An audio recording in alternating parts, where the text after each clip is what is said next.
हमारे रामायण में तो लिखा हुआ है कि नारी को, महिला को, लेडीज को पीटना चाहिए।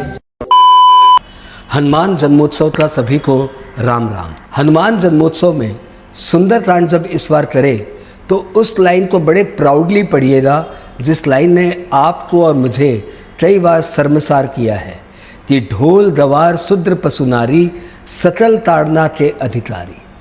वर्षों से इस लाइन के बारे में हमें समझाया गया कि ढोल गवार यानी मूर्ख, शूद्र यानी नौकर या छोटी जाति, पशु मतलब जानवर और नारी, इन सभी को ताड़ना चाहिए।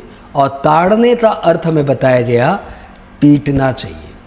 और यही बताया गया कि ढोल को भी पीट पीट के बजाया जाता है, पशु को भी पीट पीट के चलाया जाता है, गवार को भी पीट पीट के सुधारा जाता है, और छोटी जाति को भी पीटना चाहिए और नारी को भी पीटना चाहिए। यही सिखाया गया हमें इस लाइन का इंटरप्रिटेशन। और हमें बताया गया कि रामायण छोटी जाति और स्पेशली नारी विरोधी है, और हम बार बार शर्मसार हुए। लेकिन हमें हमारे रामायण पे घमंड है, गर्व है। ये कोई शर्म की बात ही नहीं है।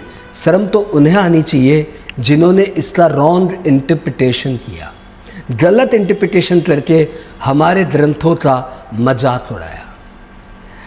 ढोल गवार शूद्र पशु नारी सकल ताड़ना के अधिकारी, इस पंक्ति में शब्द ताड़ने का अर्थ है समझना, न कि पीटना। यानी ताड़ना मतलब इन सभी ढोल गवार शूद्र पशु और नारी सबको समझने की दरकार है। मैं समझाता हूँ एक एक करके। ढोल मतलब कोई भी म्यूजिकल इंस्ट्रूमेंट। आपको पता है कि आपने कभी देखा होगा किसी संगीत उत्सव में जहाँ पे तबला वादक जब आता है तो काफ़ी देर तक टन टन टन अपना तबला बार बार चेक करता रहता है, सुर मिलाता है। सुर मिलाता है क्योंकि वो ताड़ना के अधिकारी है, मतलब उन्हें समझना पड़ता है कि अभी सुर कैसा आ रहा है। ढोल के बाद गवार यानी थोड़ा कम समझदार। भाई मैं भी 25 साल से टीचिंग कर रहा हूँ। मैं भी जब अपने स्टूडेंट से पहली बार मिलता हूँ ना, तो मैं भी पहले उन्हें समझता हूँ कि वो बच्चे की क्या प्रॉब्लम है, क्यों उसका मार्क्स कम आ रहा है, क्या करूँ जिससे उसका मार्क्स इम्प्रूव हो। तो ये सब ताड़ना के अधिकारी है, यानी जो भी उनसे डील करे उन्हें पहले समझे।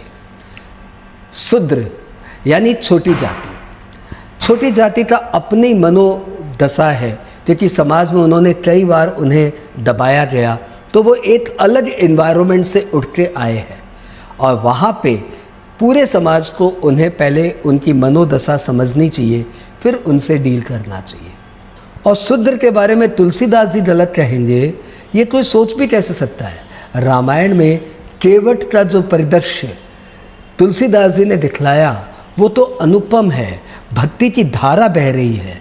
तो केवट को जो इतना प्यार करते हैं वो शूद्र के लिए कोई गलत शब्द कैसे यूज करेंगे।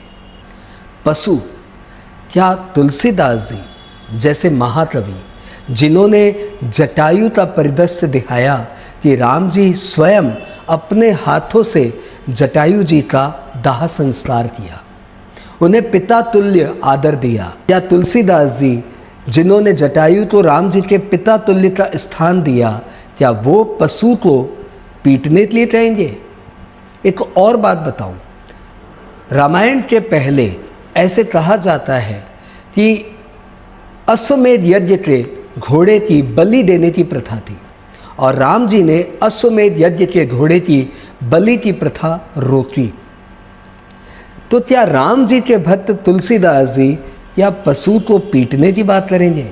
कतई नहीं। पशु को समझना पड़ता है। यदि आपके घर में पेट है तो आपके बात बहुत अच्छे से टच हो रही है कि यस, उसको समझना पड़ता है कि वो क्या कहना चाहता है, कब उसे प्यास लगती है, कब उसे भूख लगती है, हमें उन्हें समझना पड़ता है। नारी, रामायण तो नारी के चरित्र को ही दर्शाया है। नारी, रामायण जिसने पार्वती माँ को जगदम्बा, जगत अम्बा यानी पूरे जगत की माता, माँ सीता को भी जगत अम्बा यानी जो पूरे जगत की शक्ति है, जो इस पूरे संसार को संचालित करती है, वो शक्ति नारी के रूप में दर्शाया गया है रामायण में।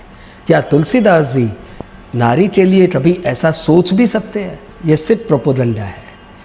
नारी के लिए भी यही कहा गया है, नारी ताड़ना के अधिकारी है, यानी नारी की प्रॉपर अंडरस्टैंडिंग बहुत ज़रूरी है। यदि आप घरों में 90% जो छोटे मोटे झमेले होते हैं ना, उन सभी झमेले के रूट में यदि जाएंगे तो देखेंगे कि सिर्फ पुरुष ने अपने घर की महिला को समझने में गलती की।